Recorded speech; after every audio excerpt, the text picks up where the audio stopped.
O presidente Lula almoçou hoje com o presidente americano Joe Biden. Isso foi logo depois da cúpula do G20, aquela lá do Rio de Janeiro.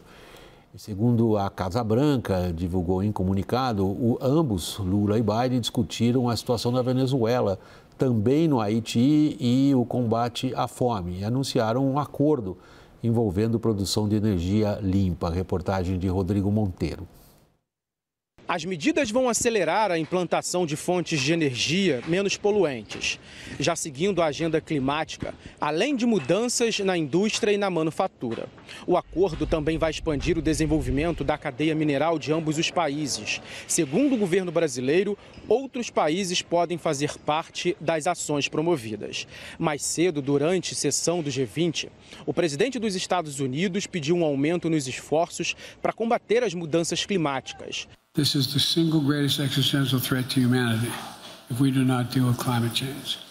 Our children, our great-grandchildren, our great-great-grandchildren, their future is going to be determined by what we do in the next 4 to 6 years. Lula também discursou na cúpula e disse que o desmatamento no Brasil será erradicado até o final da década. Não transigiremos com os ilícitos ambientais. O desmatamento será erradicado até 2030. Nas conversas, Biden e Lula também discutiram a presidência brasileira da COP30 e a questão da Venezuela. Ambos disseram que vêm acompanhando a situação no país e pediram para que a vontade do povo venezuelano seja respeitada. Além do almoço com Biden, Lula encerrou oficialmente a cúpula de líderes do G20 no Rio de Janeiro. Amanhã ele se reúne com o presidente chinês Xi Jinping. Na visita, os governos de Brasil e China irão assinar novos acordos de cooperação nas áreas automotiva, financeira e industrial. Pode, essas imagens que a gente vê, acabou de conferir, acho que você pode ver aí pelo seu retorno também, do Lula com o Biden, fecham-se as cortinas, né? De pelo menos um espetáculo que a gente tinha certa ideia como é que era o script dele. Agora abre-se para um espetáculo cujo script ainda há muita, digamos, muitas previsões de como vai ser, mas a pergunta é: como vai ser a competição entre Estados Unidos sob Trump e China sob Jinping na América Latina e no Brasil? Pois é, William, sem dúvida. A gente vê o Biden falando sobre mudanças climáticas, né, energias limpas, que é um tema importante para a campanha dele, um tema importante para os democratas, mas é um dos vários temas em que o Donald Trump tem uma posição diametralmente oposta do Joe Biden, né? Então, tudo isso que o Joe Biden está falando são palavras ao vento, tendo em vista a próxima administração que assume nos Estados Unidos. E se há algum grau de continuidade, ou seja, nessa questão da mudança climática, há uma diferença bastante substancial. Mas se a gente consegue enxergar algum grau de continuidade, é na questão da política em relação à China, né? Tanto Biden quanto Donald Trump, esse é um dos poucos temas em que parece haver um certo bipartidarismo nos Estados Unidos nesse momento, enxergam a China como um competidor importante e, eventualmente, como um inimigo, né? A diferença é que o Joe Biden e os democratas, além da questão econômica, adicionam a questão de valores, direitos humanos, democracia, etc. Para o Trump, esses elementos de valores não são importantes. O Trump é, na verdade, um admirador do Xi Jinping, mas um crítico da China do ponto de vista econômico. Então, isso pode, eventualmente, para a gente chegar na sua questão, tendo em vista que a China, né, a gente sabe, tem ganhado muito espaço na América Latina, na América do Sul, né? O Xi Jinping, antes de vir ao Brasil, foi ao Peru. O Peru é um dos países, assim como o Brasil, em que a China é o principal parceiro comercial. Se o Donald Trump, de fato, levar adiante a sua política de tarifas muito altas, né, isso pode, em algum momento, levar a alguma retaliação por parte de outros países e abrir um espaço ainda maior para a China na América do Sul, na América Latina. Como abriu quando, por exemplo, o Trump deixou o acordo que havia sido negociado durante o governo Obama, né, que era o acordo da parceria Transpacífico, né, que era um acordo entre os Estados Unidos e diversos países da Ásia, que tinha como objetivo central isolar a China. O Donald Trump tira os Estados Unidos desse acordo, abrindo um espaço aí para a China ocupar. Então, é possível que as políticas do Trump acabem dando ainda mais espaço para a China atuar no Brasil, na América Latina e em outras regiões. Dorival, né, nessa situação, eu até usei com o pódio no começo da pergunta a ele, a expressão antiga de um locutor esportivo da minha infância. Abrem-se as cortinas e começa o espetáculo. É só os velhos que nem a gente que lembram dessas coisas.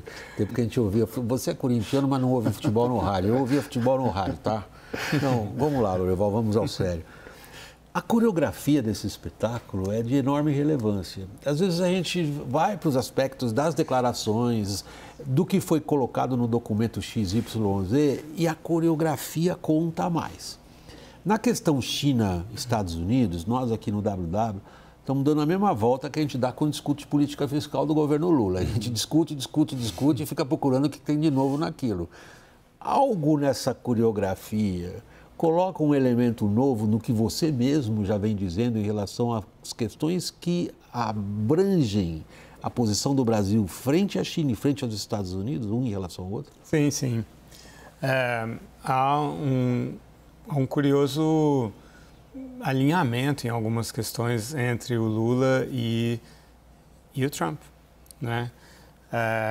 O Lula, assim como o Trump, eles têm uma complacência, para não dizer afinidade, com Vladimir Putin, né? No caso de ambos é afinidade pessoal e admiração e uma certa um certo desprezo pela Ucrânia, vamos colocar assim, né? Uma certa sensação de que a Ucrânia está tendo o que merece. Embora eles não falem dessa forma, mas todas as atitudes são nessa direção de exigir que a Ucrânia pare de criar problemas, né? Entregue o seu território para a Rússia, para que a paz, que no caso é a paz dos cemitérios, possa se restabelecer. Então, e esse é um ponto que acaba tendo uma influência, embora não direta, na relação com a China, né? A China ela tem planos de invadir Taiwan e certamente o Trump, assim como o Lula, não se oporiam a isso, né? Não moveriam uma palha para defender Taiwan. O Trump ele tem uma visão assim transacional, né, sobre a política externa e de defesa, no sentido de que o que eu posso ganhar com essa situação, né? Então, vai lá, cobra do Japão e da Coreia do Sul mais dinheiro pela proteção desses países e não tem o compromisso que o Biden tem com relação a Taiwan. O Biden foi o primeiro a desfazer a ambiguidade estratégica em relação a Taiwan. Nenhum presidente americano tinha, ao ser perguntado se a China anexar Taiwan, os Estados Unidos vão sair em defesa de Taiwan, ninguém respondia sobre isso. O Biden falou sim. Vai lutar, vai defender. Sim, né? Reafirmou isso mais de uma vez. Então, o Trump não. O Trump abandona completamente essa visão. Quando ele olha para a China, ele olha para as importações, né, americanas dos produtos chineses e vai tentar resolver isso com taxação, com tarifas, né? E não tem essa visão de que o poder dos Estados Unidos está associado a uma projeção e à manutenção dos seus compromissos com seus aliados. Então, nesse sentido, Lula e Trump têm coincidências importantes. Daniel, você vai para a grande festa amanhã com o Xi Jinping? Não? Eu não, nós vamos ter representantes aqui da CNN, eu vou escapar dessa. Com muita dor no coração? Mas sabe assim, o sentimento que eu tenho detectado aqui no governo brasileiro, William, a política externa do governo Lula, já nos governos anteriores do PT, está muito assentada na premissa, ainda mais agora, de certa equidistância das novas grandes potências mundiais e na aposta de não colocar todos os ovos na mesma cesta, de tentar extrair vantagens na relação com os americanos, tentar extrair vantagens na relação com os chineses. Isso se torna mais complexo com a volta de Donald Trump para a Casa Branca. Agora, o que eu percebo é que, da mesma forma que você tem acordos robustos sendo assinados amanhã aqui com Xi Jinping, embora o Brasil não vá entrar na nova Rota da Seda, mas vai falar muito em sinergias de seus programas com a nova Rota da Seda. Essa provavelmente é a palavra que a gente vai ouvir muito amanhã, sinergia. O governo brasileiro também deposita alguns ovos na cesta dos Estados Unidos. E isso ficou claro por meio do acordo hoje na área de energia limpa, transição energética e minerais críticos, que, óbvio, teria imenso destaque se Kamala Harris fosse a presidente a partir de janeiro. Com Donald Trump, isso fica muito ofuscado, fica muito incerto. Mas eu ouvia hoje algumas observações que me parecem fazer sentido. Embora Trump seja da linha do drill, baby drill, você tem alguns fatos ali nos Estados Unidos que estão consumados e que talvez não haja reversão. Hoje é muito mais barato construir uma usina solar ou mesmo uma usina eólica nos Estados Unidos do que uma usina de energia a gás natural ou a carvão.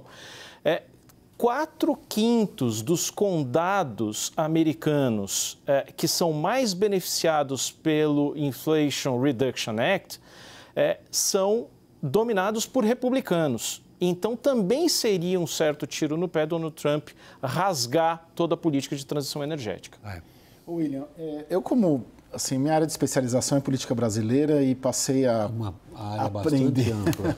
É bastante ampla e aprendi nesses 20 anos a observar os políticos brasileiros e observando os políticos brasileiros que estão no governo Lula hoje, observando o Palácio do Planalto, muito embora o Daniel coloque essa tentativa de equidistância, para mim é muito nítido que o coração, vamos dizer assim, pegar uma imagem abstrata de um coração do governo Lula 3, ele bate muito pela China. Ele bate muito pela China. Amanhã é um exemplo disso, né? A gente estava vendo a agenda do Lula amanhã toda, é natural, Bom, mas veja, o chefe de Estado dos Estados Unidos está aqui. Ele não vai para Brasília. Tudo bem, Pato Manco.